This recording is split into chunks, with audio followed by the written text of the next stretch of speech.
कृष्ण सुदामा की कहानी। इसमें बताया गया है कि कैसे सुदामा गरीब रहे और कृष्ण कैसे राजा बने और कृष्ण सुदामा कैसे मिले। कहानी इस प्रकार है। एक ब्राह्मणी थी जो बहुत गरीब निर्धन थी। भिक्षा मांगकर जीवन यापन करती थी। एक समय ऐसा आया कि 5 दिन तक उसे भिक्षा नहीं मिली। वह प्रतिदिन पानी पीकर भगवान का नाम लेकर सो जाती थी।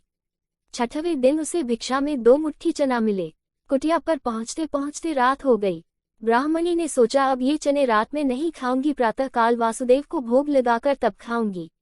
ये सोचकर ब्राह्मणी ने चनों को कपड़े में बांधकर रख दिया और वासुदेव का नाम जपते जपते सो गई।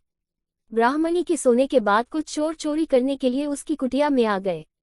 इधर उधर बहुत ढूंढा, चोरों को वह चनों की बंधी पोटली मिल गई। चोरों ने समझा इसमें सोने के मोती हैं।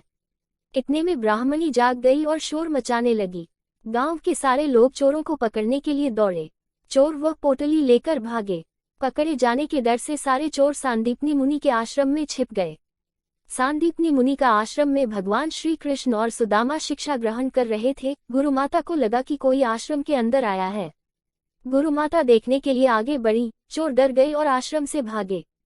भागते समय चोरों से वह पोटली वहीं छूट गई। इधर भूख से व्याकुल ब्राह्मणी ने जब जाना कि उसकी चने की पोटली चोर उठा ले गए, तो ब्राह्मणी ने श्राप दे दिया कि मुझ दीनहीन असहाय के जो भी चने खाएगा वह दरिद्र हो जाएगा। उधर प्रातःकाल गुरु माता आश्रम में झाड़ू लगाने लगी। झाड़ू लगाते समय गुरु माता को वही चने की पोटली मिली। गुरु माता ने खोलकर देखी तो उसमें चने थे। कान्हा और सुदामा जंगल में लकड़ी लाने जा रहे थे। गुरु माता ने वह चने की पोटली सुदामा जी को दे दी और कहा, बेटा जब वन में भूख लगी तो दोनों लोग ये चने खा लेना। सुदामा जी जन्मजात ब्रह्मज्ञानी थे।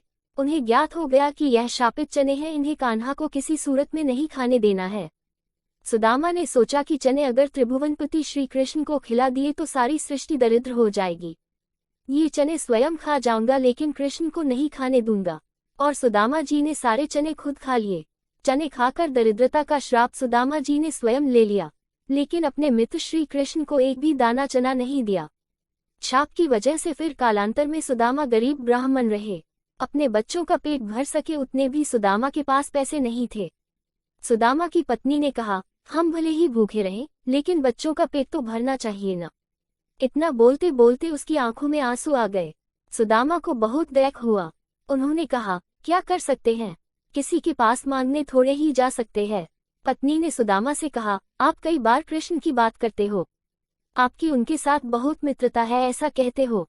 वे तो द्वारका के राजा हैं, वहां क्यों नहीं जाते? जाइए ना, वहां कुछ भी मांगना नहीं पड़ेगा। सुदामा को पत्नी की बात सही लगी। सुदामा ने द्वारका जाने का तय किया। पत्नी से कहा, ठीक है मैं कृष्ण के पास जाऊंगा, लेकिन उसके बच्चों के लिए क्या लेकर जाऊं? सुदामा की पत्नी पड़ोस में से भुने चावल यानी पोहे ले आई। उसे फटे हुए कपड़े में बांधकर उसकी पोटली बनाई। सुदामा उस पोटली को लेकर द्वारका जाने के लिए निकल पड़े। द्वारका देखकर सुदामा तो दंग रह गए।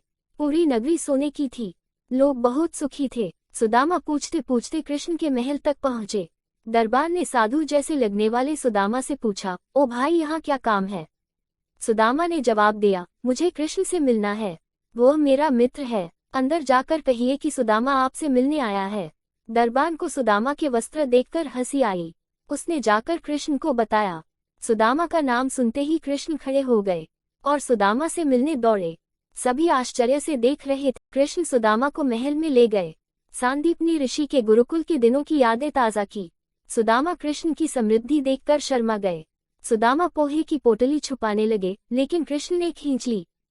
कृष्ण ने उसमें से पोहे निकाले और खाते हुए बोले, ऐसा अमृत जैसा स्वाद मुझे और किसी में नहीं मिला। बाद में दोनों खाना खाने बैठे। सोने की थाली में अच्छा भोजन परोसा गया। सुदामा का दिल भर आया।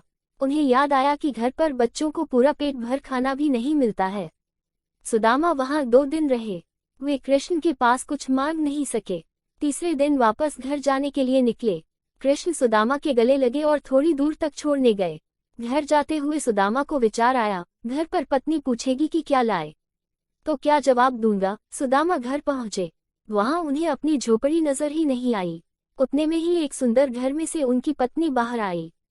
उसने सुंदर कपड़े पहने थे।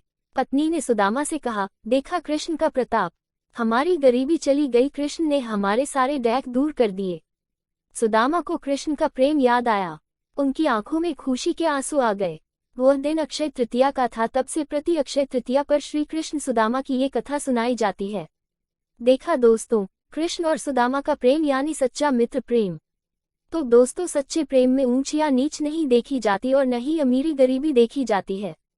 इसीलिए आज इतने युगों के बाद भी दुनिया कृष्ण और सुदामा की दोस्ती को सच्चे मित्र प्रेम के प्रतीक के रूप में याद करती है।